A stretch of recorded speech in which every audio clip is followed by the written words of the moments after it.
Halo bro, kita lanjut dengan pertanyaan, mengapa kamu terus berbicara menentang pengetahuan, bukannya menentang ketidaktahuan? Karena pengetahuan menghalangi, ketidaktahuan tidak pernah menghalangi.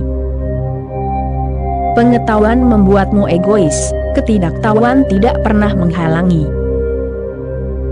Pengetahuan tidak lain hanyalah menyembunyikan ketidaktahuanmu, menutupinya. Jika tidak ada pengetahuan, dirimu akan mengetahui ketidaktahuanmu karena tidak akan ada yang menyembunyikannya. Mengetahui bahwa aku tidak tahu adalah langkah pertama menuju kebijaksanaan sejati. Oleh karena itu, diriku tidak pernah berbicara menentang ketidaktahuan. Ketidaktahuan memiliki sesuatu yang indah tentangnya.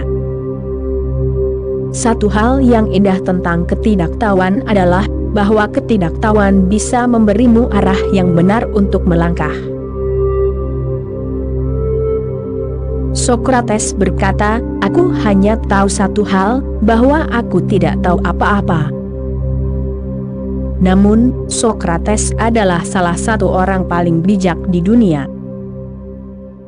Kebetulan beberapa orang pergi ke kuil Delphi, dan peramal di Delphi menyatakan bahwa Sokrates adalah orang paling bijak, orang bijak terhebat yang pernah ada. Orang-orang itu sangat bersukacita karena mereka datang dari Athena.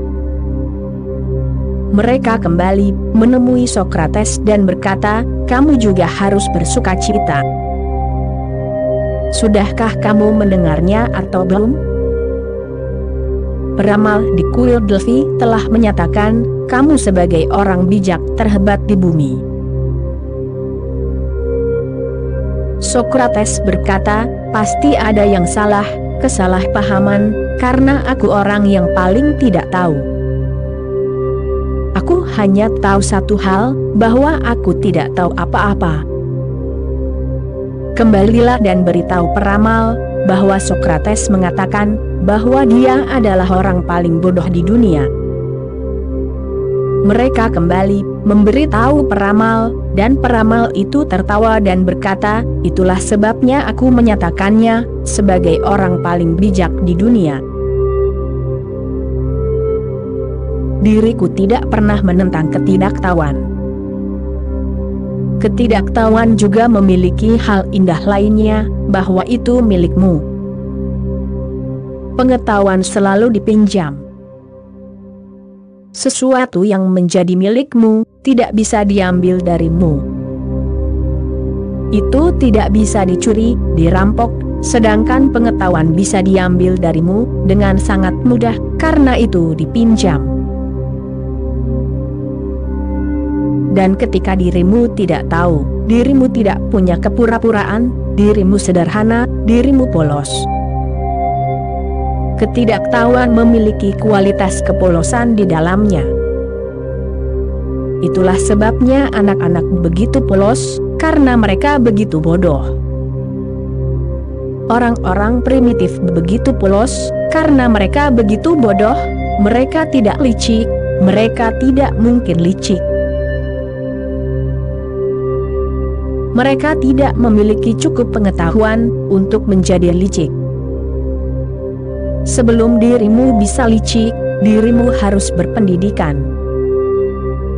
Sebelum dirimu bisa licik, dirimu perlu gelar universitas. Semakin banyak universitas, semakin banyak kelicikan di dunia.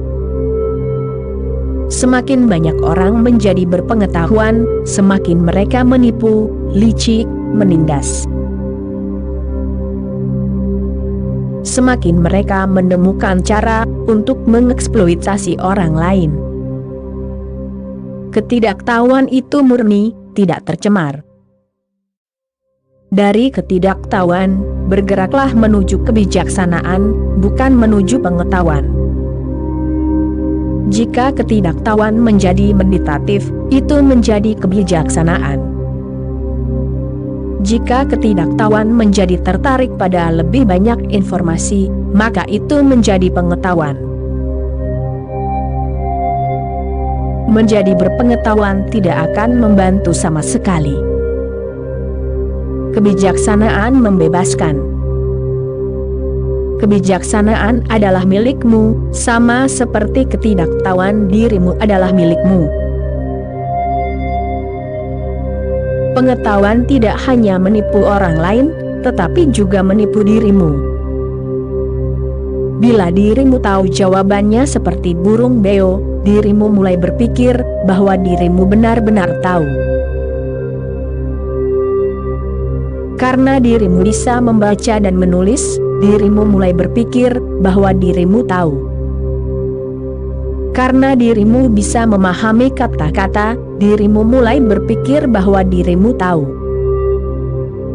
Karena kecerdasanmu ditutupi dengan intelektualitas, dirimu mulai berpikir bahwa dirimu cerdas, padahal dirimu tidak cerdas, hanya intelektual. Kecerdasan adalah bagian dari kebijaksanaan, intelektualitas adalah bagian dari pengetahuan. Ya, diriku menentang pengetahuan, karena tidak ada yang lebih berbahaya daripada pengetahuan.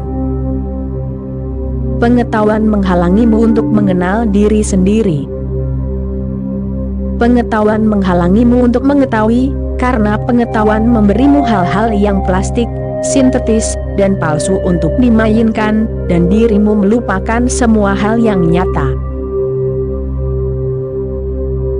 Jangan mulai mempercayai kata-kata.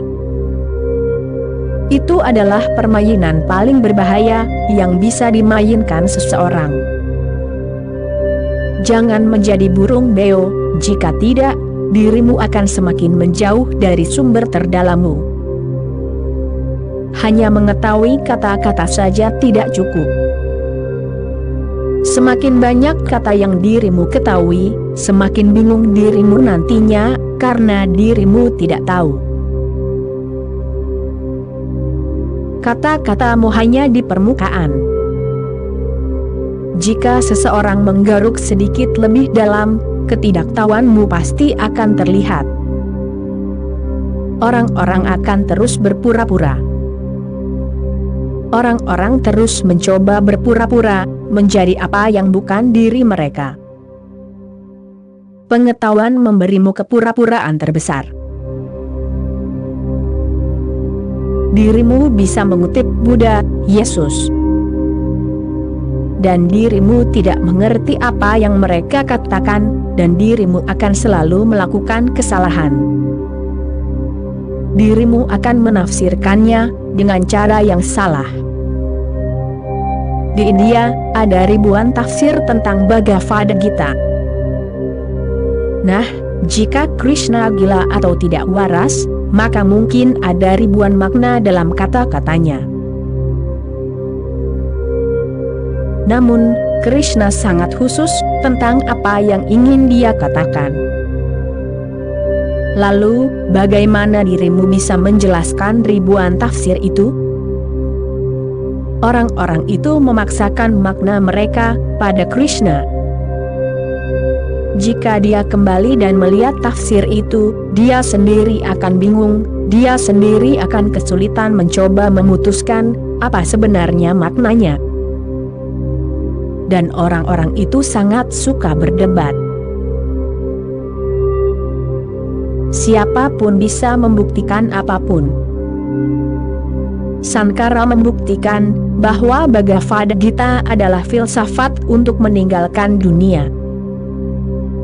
Dunia adalah ilusi, dan Bhagavad Gita mengajarkan penolakan, dan ia membuktikannya dengan indah. Rekan sezamannya, Ramanuja, membuktikan hal yang sebaliknya, bahwa Bhagavad Gita mengajarkan seseorang untuk hidup di dunia, dan menjadi penyembah Tuhan. Bhagavad Gita tidak mengajarkan penolakan, melainkan mengajarkan seni hidup di dunia, dengan penuh doa. Sedangkan Lokmanya Tilak, menemukan hal yang lain. Ia mengatakan Bhagavad Gita mengajarkan tindakan, tentu saja dengan keterpisahan yang besar, tetapi dirimu harus bertindak. Inilah 3 jalan, jalan kuno, jalan tanpa tindakan, kelambanan, yang ditemukan Sankara dalam Bhagavad Gita. Jalan tindakan, yang ditemukan Lokmanya Tilak dalam Bhagavad Gita. Dan yang ketiga adalah jalan pengabdian, yang ditemukan Ramanuja dalam buku yang sama. Dan kemudian ada berbagai variasi tema. Orang-orang yang berpengetahuan bisa terus memaksakan ide-ide mereka sendiri kepada orang-orang yang telah mengetahuinya. Cara yang tepat untuk menemukan buku seperti Alkitab, Bhagavad Gita, atau Al-Quran adalah tidak memiliki ide apapun, tidak memiliki pengetahuan apapun. Hadapilah semuanya dengan keheningan yang mendalam, seperti cermin, hanya merenungkan, bukan menafsirkan. Maka dirimu akan bisa melihat makna yang sebenarnya, makna mereka, bukan maknamu yang dipaksakan pada makna mereka.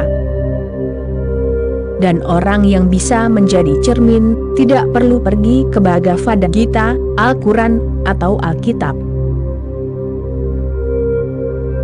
Ia bisa menemukan pesannya di pepohonan, dalam kicauan burung, di awan, di matahari, di bulan. Ia bisa menemukannya di mana saja, karena pesan Tuhan tertulis di seluruh keberadaan. Tanda tangannya ada di setiap daun.